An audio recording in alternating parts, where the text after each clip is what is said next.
Caros amigos, bem-vindos ao Hoje na Segunda Guerra Mundial. Neste vídeo falaremos sobre os bravos soldados poloneses que, mesmo com seu país ocupado pela Alemanha e a União Soviética em 1939, nunca cruzaram os braços e combateram até o fim da guerra na Europa.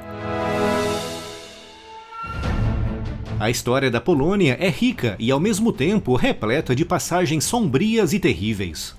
Aquele país nasceu há mais de 1000 anos, alcançando no século XVI o status de uma das maiores potências da Europa após a sua união com a Lituânia. Mas no século XVIII, após guerras, invasões e interferências estrangeiras, a Polônia foi retaliada entre a Prússia, a Rússia e a Áustria, deixando de existir em 1795. Mas apesar da sua destruição como Estado, o povo polonês manteve as suas tradições sempre vivas, com o país ressurgindo dos escombros da Primeira Guerra Mundial, com o início da chamada Segunda República, no dia 11 de novembro de 1918. Para a Alemanha nazista nos anos 30, a Polônia era vista como uma espécie de personificação do vergonhoso Tratado de Versalhes. Um acordo que a Alemanha foi obrigada a assinar em 1919, no qual assumia toda a responsabilidade pela guerra e também o pagamento dos custos, mergulhando aquele país num desastre econômico e num período de grande convulsão política e social. O sonho de Hitler, deixado bem claro no seu livro Mein Kampf de 1924, era conquistar a União Soviética, trazendo para o povo alemão aquilo que chamava de espaço vital no leste europeu, uma ampla região que seria despovoada e recolonizada por alemães. Para alcançar esse objetivo, Hitler precisava passar pela Polônia, algo que começou a fazer no dia 1º de setembro de 1939. Graças à experiência de combate adquirida pelos alemães durante a Guerra Civil Espanhola, naquele ano, os aviadores alemães eram os mais experientes e habilidosos da Europa e, além disso, eram também um dos mais bem equipados, com a Luftwaffe destruindo a pequena força aérea polonesa logo nas primeiras horas da guerra, com seus bombardeiros atacando com grande liberdade alvos estratégicos importantes no interior da Polônia. O golpe de misericórdia veio no dia 17 de setembro, quando Stalin, seguindo o pacto secreto que tinha assinado com a Alemanha em agosto, invadiu a Polônia a partir do leste, encurralando as tropas polonesas entre dois grandes e poderosos adversários. Apesar do Reino Unido e da França terem declarado guerra contra a Alemanha em resposta à invasão, aqueles países não entraram efetivamente na guerra, deixando a Polônia sozinha contra a Alemanha de Hitler e a União Soviética de Stalin, com os últimos bolsões de resistência caindo no dia 6 de outubro. Em seguida, o território polonês foi novamente retaliado, com a metade ocidental ficando nas mãos de Hitler e a metade oriental nas mãos de Stalin, com ambos iniciando o processo de dominação e de escravização de toda a Polônia. O objetivo de Hitler era converter os poloneses em trabalhadores braçais para as fábricas e fazendas dos colonos alemães, com praticamente toda a comunidade judaica polonesa tendo sido dizimada, com Stalin deportando centenas de milhares de poloneses para campos de trabalhos forçados, onde eram obrigados a drenar pântanos e a construir ferrovias.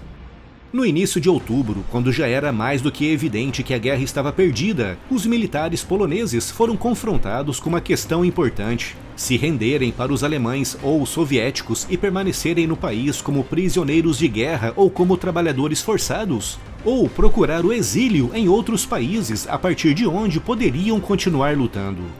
Com a invasão completa da Polônia, o governo polonês fundou um governo clandestino, com um governo no exílio sendo formado na França e depois na Inglaterra, o que significou que, apesar da ocupação da Polônia, aquele país nunca se rendeu formalmente ao invasor.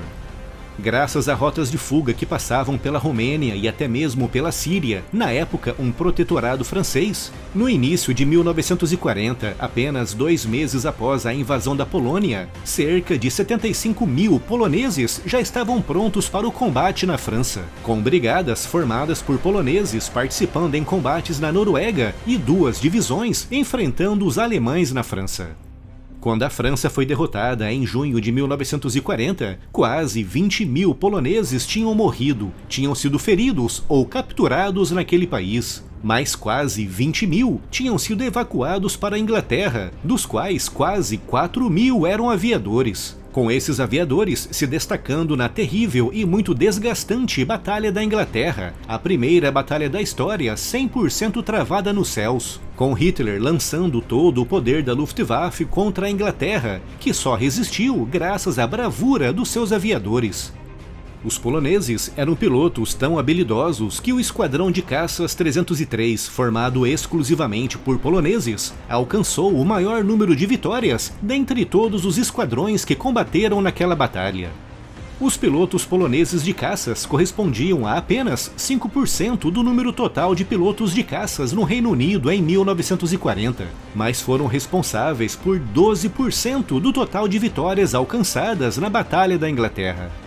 Em 1941, após a Alemanha invadir a União Soviética, Stalin aceitou um pedido do governo polonês no exílio, libertando quase 80.000 poloneses, que foram colocados sob o comando do general Władysław Anders, que em 1943 formou o 2º Corpo Polonês. Uma unidade que em 1944 era composta por 50.000 soldados que se destacaram em diversas batalhas, como por exemplo no assalto final ao Monte Cassino em maio de 1944, onde mais de 1.000 poloneses morreram. Participaram ativamente em praticamente todas as principais batalhas na Europa, desde o avanço inicial a partir da Normandia e passando pelo gigantesco assalto aerotransportado da Operação Marktgarden na Bélgica e na Holanda, com uma divisão polonesa participando também da invasão da Alemanha em 1945. Os poloneses também avançavam a partir do leste, inseridos principalmente na primeira frente bielorrussa, com aqueles poloneses participando da primeira vaga soviética que entrou na Polônia ocupada pela Alemanha. Em 1945, as Forças Armadas Polonesas no Oeste eram formadas por quase 200.000 militares, dos quais 20.000 na Força Aérea e 3.000 na Marinha, com as Forças Armadas Polonesas no Leste sendo constituídas por um número equivalente de militares, totalizando, em 1945, quase 500.000 de poloneses atacando a Alemanha a partir de todas as frentes. Quando a Segunda Guerra Mundial terminou na Europa, Stalin não cumpriu com o prometido e manteve a Polônia como um estado fantoche soviético. E por isso, o governo polonês no exílio, fundado em 1939, logo após a invasão alemã, continuou existindo até 1990, quando o moribundo regime comunista soviético finalmente deixou de sufocar aquele povo, fazendo jus ao lema que guiou os poloneses durante os tempos tenebrosos da Segunda Guerra Mundial: pela nossa liberdade e pela sua.